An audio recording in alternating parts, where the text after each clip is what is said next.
నమస్కారం. ఎప్పుడూ వేరే వాళ్ల కథలనో లేక బయట జరిగే విషయాలను విశ్లేషించే నేను ఈరోజు నా సొంత కథనే విశ్లేషించుకోవాల్సి వస్తోంది.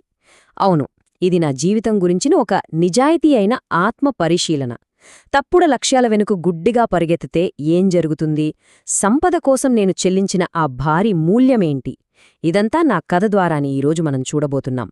సో ఏమాత్రం లేట్ చేయకుండా నేరుగా నా జీవితంలోకి వెళ్ళిపోదాం.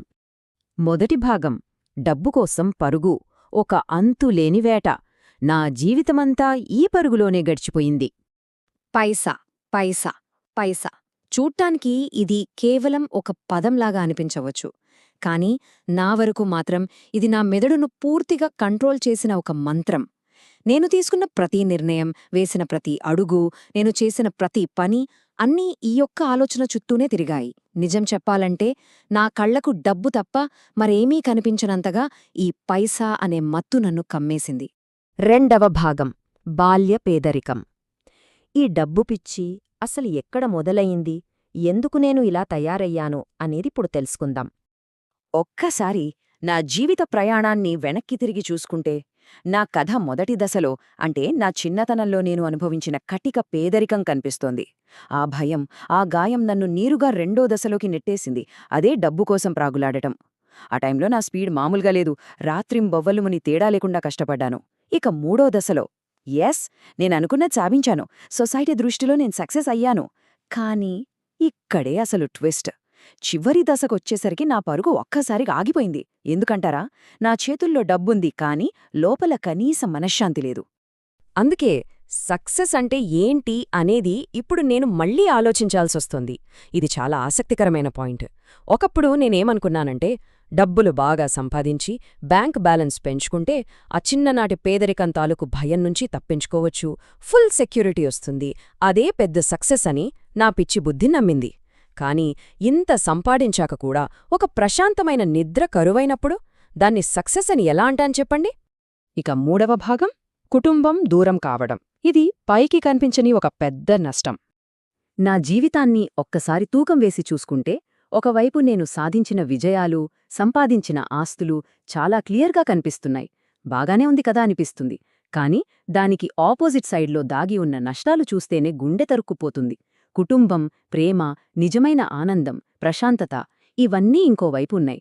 ఒకవైపు ఉన్నవాటిని దక్కించుకోడానికి నేను నా అజ్ఞానంతో, మరోవైపు ఉన్న నా సర్వస్వాన్ని బలిపెట్టేశానన్నదే జీర్ణించుకోలేని వాస్తవం. ఆ పరుగులాటలో నేను దారి పొడవునా వదిలేసిన, కోల్పోయిన విషయాలేంటో చూస్తే, ఫస్ట్ ఆఫ్ ఆల్ నా కుటుంబానికే నేను బాగా దూరమయ్యాను. అరే, నేను వాళ్లకోసమే కదా ఇదంతా చేస్తోంది అనుకున్నాను. కాని వాళ్లకు కావలసిన కాసింత సమయాన్ని కూడా ఇవ్వలేకపోయాను. ఆ తర్వాత నా జీవితంలో ప్రేమ అనేది మెల్లిమెల్లిగా మాయమైపోయింది. అసలు నిజమైన ఆనందం ఎలా ఉంటుందో పూర్తిగా మర్చిపోయాను. ఇక లోపల ఎక్కడ చిన్న ప్రశాంతత కూడా లేదు. నేను పెట్టుకున్న ఫైనాన్షియల్ టార్గెట్స్ అన్ని రీచ్ అయ్యాక కూడా నేను మిగిలింది ఒక ఒంటరివాడిగానే అని ఒప్పుకోవడానికి నాకిప్పటికీ చాలా చాలా కష్టంగా ఉంది. ఇక చివరిగా నాల్గో భాగం, ఆ కఠిన సత్యం, నేను వాస్తవంలోకి మేల్కొన్న ఆ క్షణం. ఇప్పుడు నన్ను నేను అడుగుతున్న ఒకే ఒక్క ప్రశ్న, నేను కోల్పోయిన వాటన్నిటికీ నేను సంపాదించిన ఈ సంపద నిజంగా సరితూగుతుందా? ఈ ప్రశ్న ఎదురైనప్పుడు ఎవరైనా సరే ఒక్క క్షణం బ్లాంక్ అయిపోవాల్సిందే. ఆ శూన్యమైన నా విజయాన్ని అలా చూస్తూ అంతులేని నిశ్శబ్దంలో ఉండిపోయాను నేను. మనం ఎంత సాధించినా సరే అది మనసుకొక చిన్న శాంతిని కూడా ఇవ్వలేనప్పుడు అసలా సాధనకు అర్థమేముంది? ఈ ఒక్క మాటలోని లోతును అర్థం చేసుకోండి. నా ఈ జీవితపు మొత్తం అనుభవానికి ఇది గుండెకాయలాంటి నిజం.